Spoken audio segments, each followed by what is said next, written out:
നമസ്കാരം.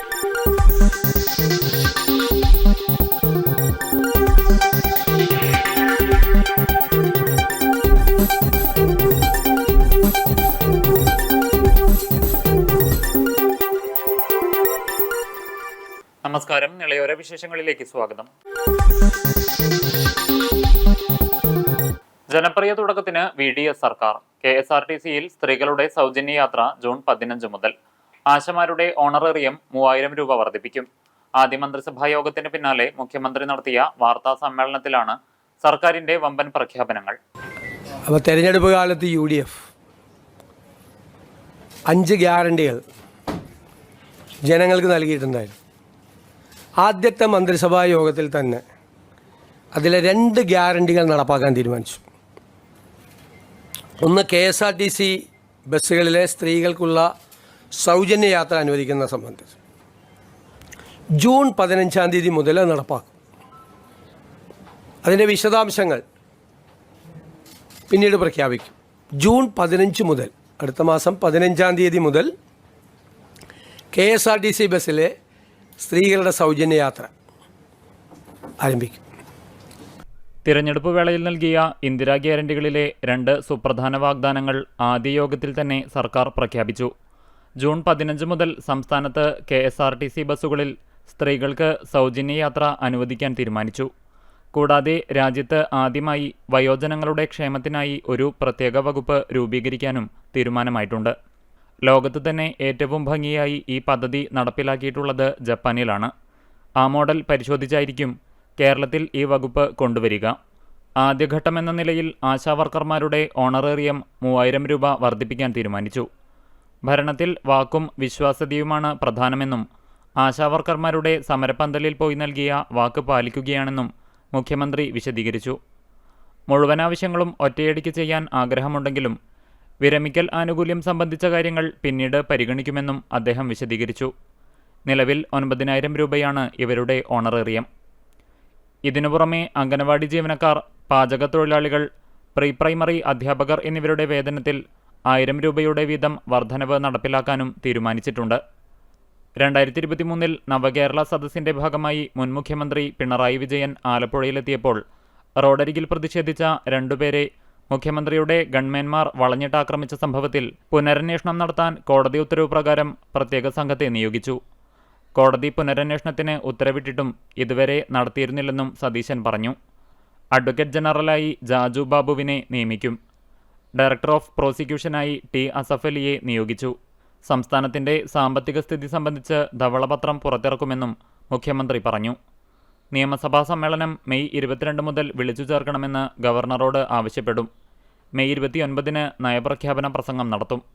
G സുധാകരനെ pro tem സ്പീക്കറായി നിയോഗിച്ചതായും VD Satheesan അറിയിച്ചു. പ്രതീക്ഷിച്ച മന്ത്രിസ്ഥാനം ലഭിച്ചില്ല. പ്രതിഷേധവും പ്രതികരണവും ഒറ്റവരിയിലൊതുക്കി നിയുക്ത തൃത്താല MLA VT ബൽറാമിന്റെ കുറിപ്പ്. UDF മന്ത്രിസഭാ രൂപീകരണത്തിന് പിന്നാലെ തൃത്താല മണ്ഡലത്തിലെ അട്ടിമറി വിജയം പരിഗണിക്കപ്പെടാതെ പോയതിലുള്ള തന്റെ പ്രതികരണം സാമൂഹിക മാധ്യമത്തിൽ ഒറ്റ വാക്കിലൊതുക്കി VT ബൽറാം. തൃത്താലയുടെ MLA എന്നു മാത്രമാണ് ബൽറാം ഫേസ്ബുക്കിൽ കുറിച്ചത്. പോസ്റ്റ് വന്ന് മണിക്കൂറുകൾക്കകം തന്നെ ഒട്ടേറെ പേർ പിന്തുണയുമായി കമന്റ് ബോക്സിൽ എത്തിക്കഴിഞ്ഞു. മണ്ഡലത്തിൽ ശക്തനായ എക്സൈസ് തദ്ദേശ സ്വയംഭരണ വകുപ്പ് മന്ത്രി MB രാജേഷിനെ കീഴടക്കിയാണ് VT ബൽറാം തൃത്താല മണ്ഡലം UDFനായി തിരിച്ചുപിടിച്ചത്.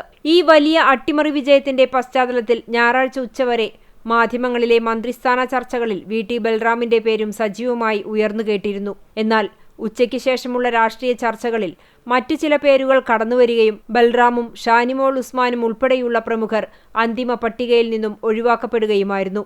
ഇതിലുള്ള പ്രതിഷേധവും പ്രതികരണവുമാണ് ഒറ്റവാക്കിൽ ഒതുങ്ങിയ കുറിപ്പിലൂടെ ബൽറാം വ്യക്തമാക്കുന്നതെന്നാണ് രാഷ്ട്രീയ വിലയിരുത്തൽ.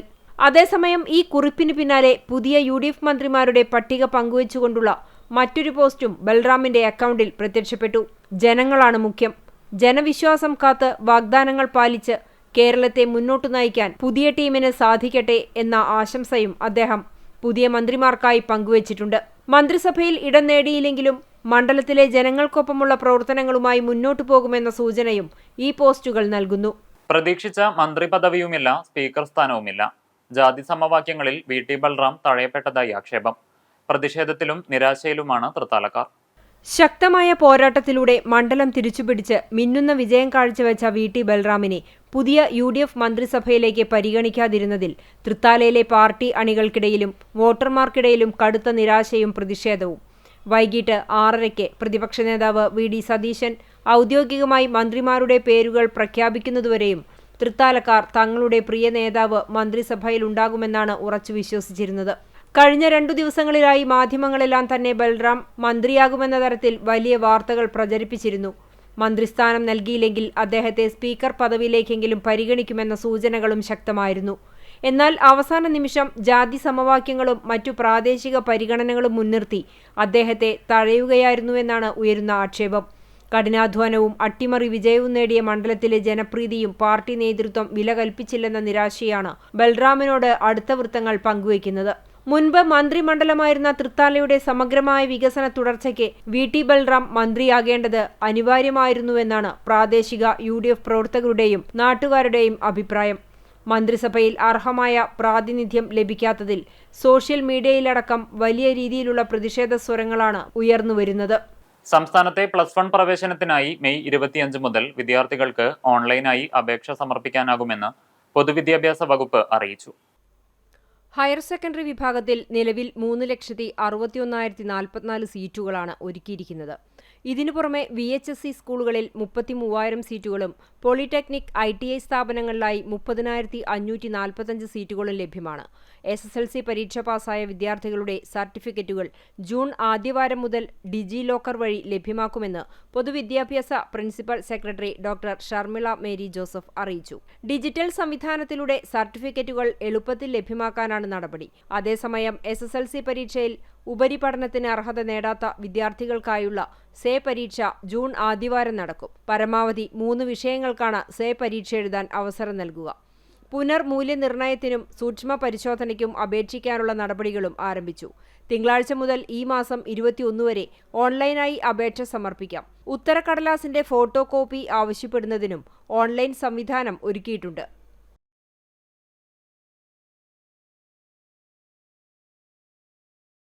വിളയൂർ പഞ്ചായത്തിൽ മഴക്കാല ശുചീകരണ പ്രവൃത്തികൾ തുടങ്ങി.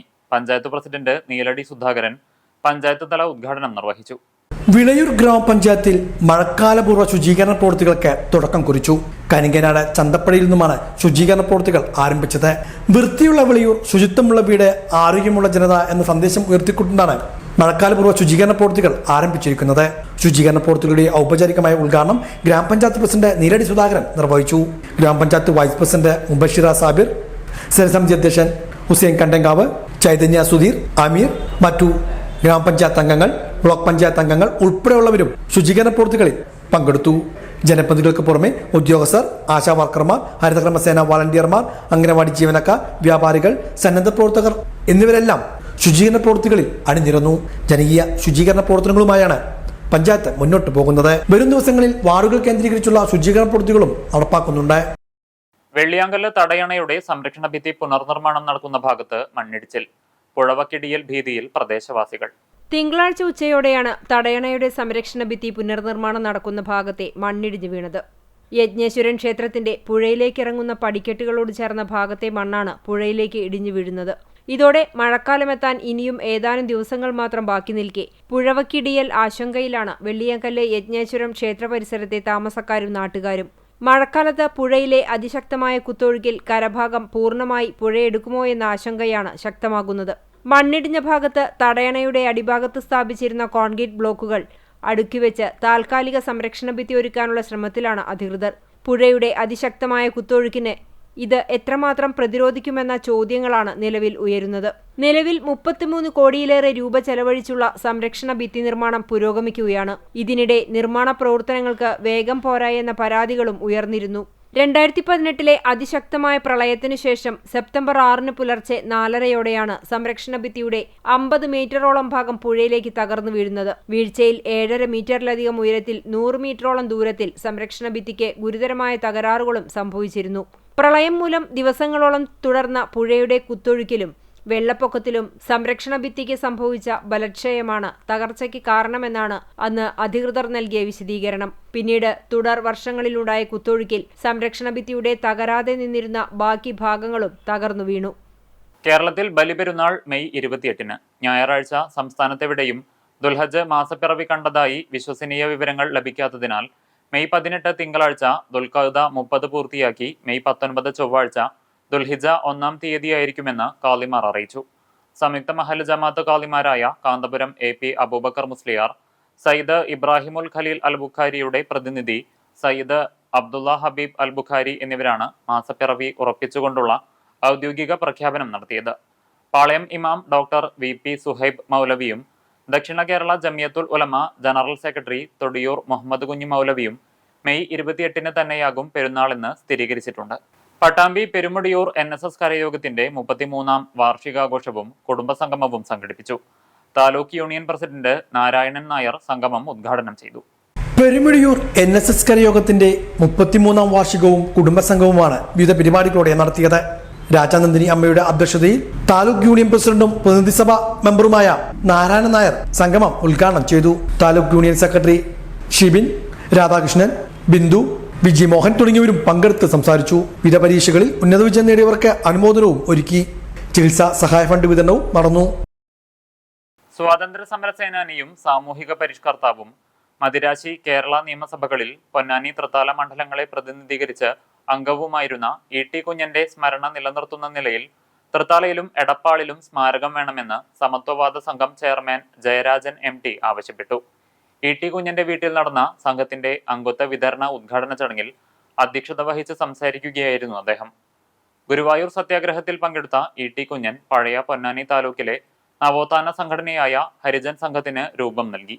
അതിന്റെ നേതൃത്വത്തിൽ കല്ലുമാല വിരുദ്ധ സമരം, ക്ഷേത്രപ്രവേശന സമരം, മാറുമറയ്ക്കൽ സമരം തുടങ്ങിയവ സംഘടിപ്പിച്ചു. 3 തവണ നിയമസഭാംഗമായി. ഇത്രയധികം ചരിത്ര പ്രാധാന്യമുണ്ടായിട്ടും പൊതുസമൂഹം ആ വിപ്ലവകാരിയെ അവഗണിക്കുകയായിരുന്നുവെന്ന് ജയരാജൻ പറഞ്ഞു. സമത്വവാദ സംഘം ജനറൽ സെക്രട്ടറി K നാരായണനിൽ നിന്നും ET കുഞ്ഞന്റെ മകൻ ET ചന്ദ്രൻ ആദ്യ അംഗത്വം സ്വീകരിച്ചു. ET Dhanlaxmi, ET Karthiyayani, P Usha, ET Satyabhama തുടങ്ങി 100ഓളം പേർ ഒരൊറ്റ ദിവസം സംഘത്തിൽ അംഗത്വമെടുത്തു. സുമേഷ് നിഹാരിക സ്വാഗതവും പ്രദീപ് കുറുപ്പത്ത് നന്ദിയും പറഞ്ഞു. ഇതോടെ നിളയോര വിശേഷങ്ങൾ സമാപിക്കുന്നു. നമസ്കാരം.